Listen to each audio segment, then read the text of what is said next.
I took a 7-month break off of Instagram, completely deleted the app from my phone, and since coming back to the app, I've had a lot of questions about my entire experience and my process and decision in coming back. So in this video, we're gonna talk about it all. I'm gonna expose the good, the bad, the ugly. Why did I decide to come back? How many followers did I lose or gain while I was gone? Did this affect my income? Is Instagram more stressful than YouTube? What were the biggest lessons I learned on my break? And all the things. So let's hang out and let's talk about all the things. As always, timestamps are below. Use them if you need them, and let's start answering your questions. The first question we're going to answer is, why did I take the 7-month break to begin with? There's lots of reasons. Short answer, I was feeling a little burnt out. I really wanted to focus on YouTube and updating my courses, and Instagram was just eating a lot of time for me and my team. So I was like, okay, we just need to pause Instagram for a bit and work on the things that are higher priority, like YouTube and my courses. Just pause it and then return when we're ready for it. The long answer, you could actually watch this video here where I explain the whole thing, all the reasons, every single reason why I made this decision. It took me an entire year to come to that conclusion. So it wasn't just like a random, I'm leaving Instagram. I was thinking about it for over a year before I made that decision. So if you want the full breakdown, you can watch that video next. Naturally, the next question is, why did I decide to come back to Instagram? Really, I just felt like it was about time. It was more of a business decision than it was a personal decision. I teach social media, therefore I should probably be on social media. If I'm teaching people how to grow on Instagram, I gotta be on Instagram. I knew that before taking the break. I knew people would disagree with that decision, but I needed to take that break for myself. I'm ready to pick back up that posting schedule now that most of my courses are completely updated. All of my digital products have been completely updated. We've done a lot of work on the back end, so I feel like, okay, cool. I'm at a good place where I can slowly integrate Instagram content creation back into my routine. How did the break affect your income? So it did and it did not affect my income. And let me explain. The ways that it did affect my income, I definitely saw a drop in digital product sales. And my digital products, I mean more so my ebooks and templates as opposed to like the courses. So I'm not talking about the courses, but the ebooks, like my 100 Instagram captions ebook, the 50 reels hooks to increase engagement. Those digital products definitely saw a decrease because I wasn't getting as much organic traffic to my Instagram link in bio, which where I got a lot of sales from was just like posting organically on Instagram and then people visiting my website, buying products from there. So I definitely saw a drop off there. Also brand collaborations, I stopped taking on any Instagram brand collaborations, which is of course going to hit the income, but leaving Instagram, I knew it would affect my income. So what my team and I did in January, the first full month that we were off Instagram, we launched my course bundle, the BSP model. So we launched the BSP model in January, kept the doors open for January, and we set it up so that when people signed up, they could have a 1, 3, or 6 month payment plan at the time. So I knew that we would be okay for at least 6 months because a lot of people joined with the 6-month payment plan. I was like, okay, we're good. We're chilling. So I kind of planned ahead for that. Another thing I did see a decrease in was my sales of my Instagram course, which to be expected.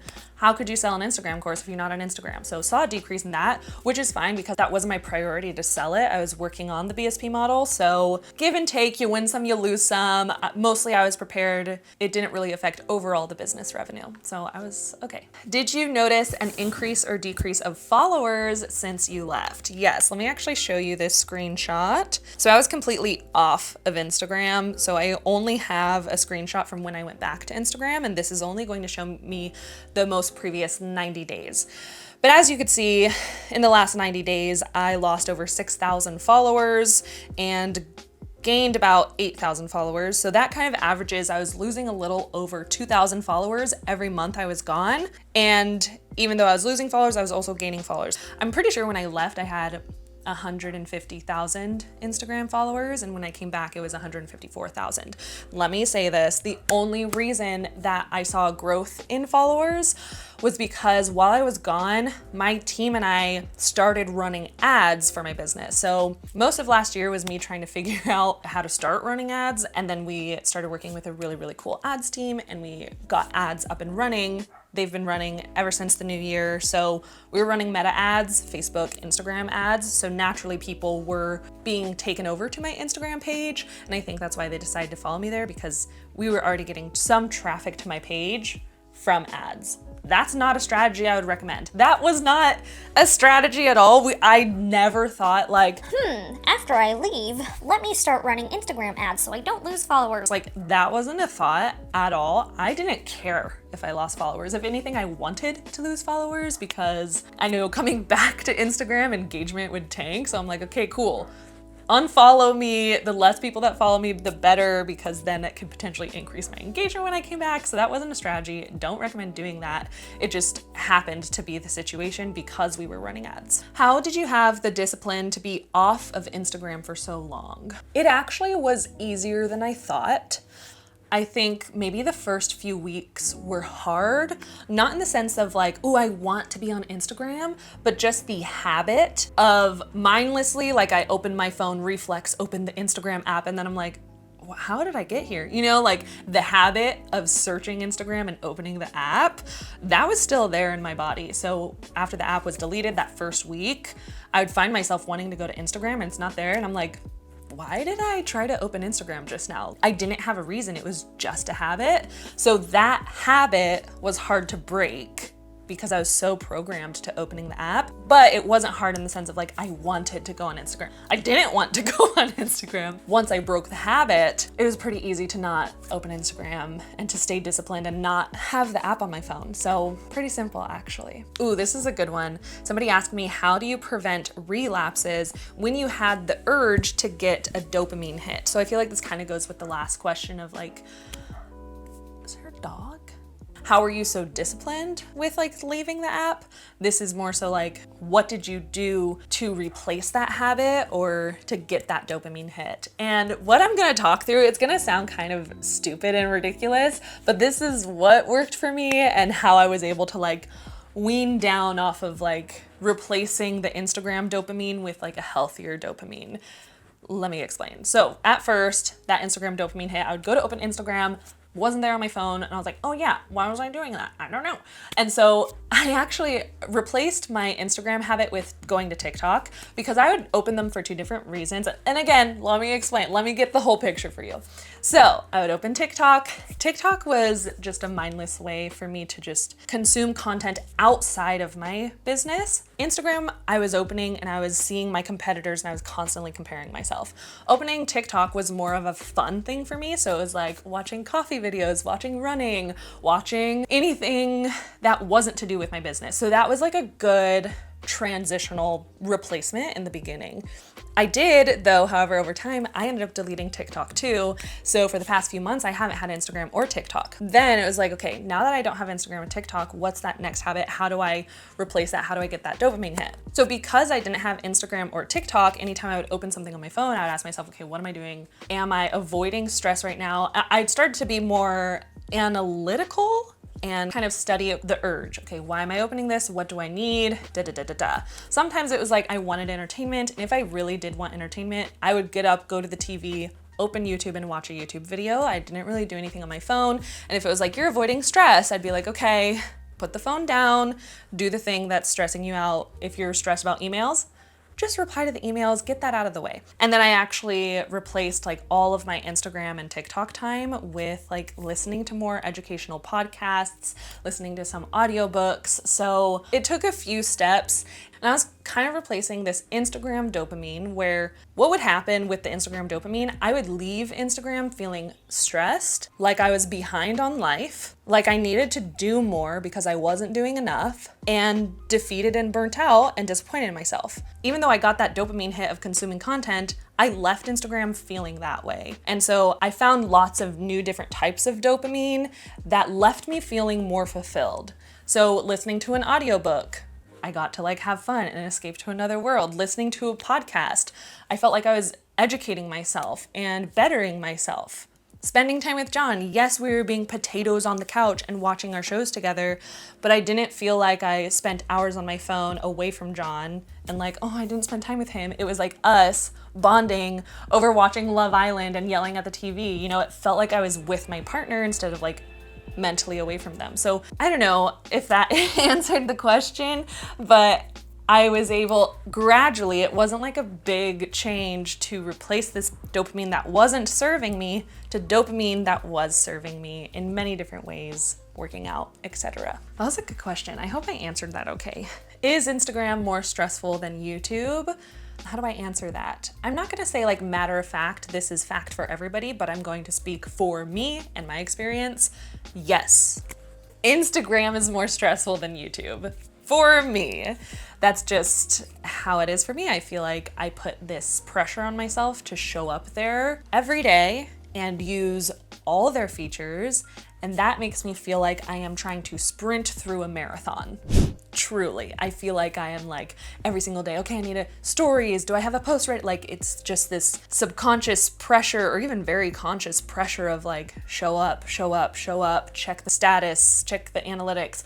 How many views did my story get? How can I increase engagement? It's constant. And that constant pressure is very stressful for me. And that's one of the reasons I took a break in the beginning. YouTube doesn't feel like that. YouTube feels like, yeah, you're running a marathon, but you're at like a really good pace. You're just like, okay, one video down. Okay, another video down. And it's just like, there's one type of content that I do. I just do long form once a week. It's very simple for me and I love it. Which kind of ties into another question that I saw, and that was, if you like YouTube more, why come back to Instagram? Like I said at the beginning, it was more of a business decision than a personal decision. I love YouTube. I do like YouTube more. That's my personal preference. I feel so fulfilled by doing YouTube. I love long form content. YouTube is such a fun, fulfilling place for me. Instagram doesn't feel as fun and fulfilling, but for my business, that is a great place to be. Matter of fact, period, it's true. I can't argue with that. Being on Instagram is really good for my business. It's great for building a community of people over there. It's great for sales. It's great for further reaching my audience and educating them and nurturing them. Like, it's just a great place to be for my business. So I gotta do that. I gotta be there. What's the biggest lesson you learned during your break? One of the first things that hit me on my break was the fact that I had already made it. On Instagram, I didn't realize how much I was comparing myself and how much it affected how I looked at myself and my business. Within the first 2 weeks, I slowed down a lot, like my brain just slowed down, and I got to truly evaluate where I am at in my life and appreciate how far I've come. I never had that moment before. I've kind of just been on Instagram hustling since 2019, and I was always thinking, well, I have to do this, I have to do that next thing, and I'd see other people growing their business, and I'm like, well, I'm not there yet, I need to be there. And so I always felt like I was falling behind. No matter how much I grew, I was always behind. Being off Instagram made me realize, like, whoa, 5 years ago, 4 years ago, me would be like, what the heck? You did it. Like, wow. And I finally got to have that moment where I was really proud of myself. Wow, this is getting really deep and emotional. Let's pivot.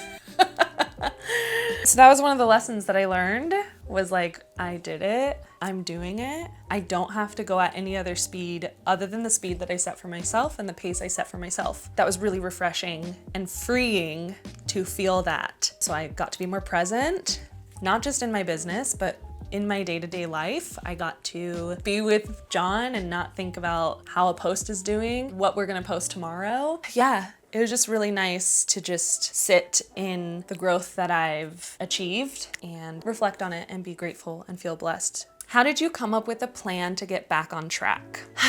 So I did try to come back to Instagram. I think it was in March, and I had a breakdown. What happened was ads, the Facebook and Instagram ads we were running, were not performing well because those ads were pushing an Instagram course, and because I wasn't on Instagram, they weren't converting well, which I had expected to happen. And so my ads team was like, are you comfortable returning to Instagram? Is that something you're ready to do? And at first I was like, yeah, I could do it, no worries. And the day that I was supposed to go back, I had a breakdown and I was so stressed I couldn't do it. I could not do it. I had to go back to them, I'm like, I'm so sorry, I can't go back yet. this is not the right time for me. I need to have a better plan in place. So that's when I started to analyze what would that plan look like? What do I need to feel happy to go back to Instagram? And I think what I came to the conclusion was I needed a more efficient way to tie in short form content into my current lifestyle, into my current routine as a business owner. And the most natural way to do that is after I film YouTube videos, I'm gonna turn my camera vertical and bang out a few short form pieces of content. With these short form pieces of content, the strategy I decided to pursue was to not look at anybody else's short form content, which is, I know, completely opposite of what I tell people to do, but let me explain. I decided when I turn my camera vertical, my course students, we have a Slack community, and so I'll go into my Slack community, see what sort of questions my students are struggling with, turn my camera vertical and answer those questions. That's how I'm gonna come up with my content ideas. I don't wanna watch other people's content yet. That's where the comparison game comes for me and it hurts my creativity. I'm gonna practice not scripting my short form videos. That was like a time suck, and everything is so opposite of what I would do before, where I would like watch other people's content and like, okay, I need to script the hook, I need to do this, but like slowly coming back to Instagram, I need to just like be chill with it. It has to be part of what I'm already doing. I've been making content for years, so I feel like I'm pretty good at like mentally figuring out the hook, just gonna speak what I know, da da da da da. So that was my plan for creating the content, finding a way for it to fit in my schedule. And then I had to create more of a system and process with my social media gal, and she edits the videos and she writes the captions, and then another girl posts and does engagement. So we had to figure out, okay, who's gonna do this, who's gonna do what, so that it's very seamless, it's very planned, and it's low stress. I don't want my team to feel stressed. I don't wanna feel stress. So as of right now, we're posting Monday, Wednesday, Friday, just reels. I don't need my team to spend time making carousels right now. We don't have a plan with DMs right now. That's probably another beast we'll have to tackle. DMs are another thing that like stresses me the heck out. And it's like a lot of pressure for my team to reply to them every day. And so it's a funny pickle to be in because like I want to reply to everybody that DMs me because everybody deserves that respect, but also we get so many DMs, it feels so unrealistic and unattainable, and it adds more stress than pleasure to people's plates. So that's something I still have to figure out. How does it feel being back on Instagram? Stressful.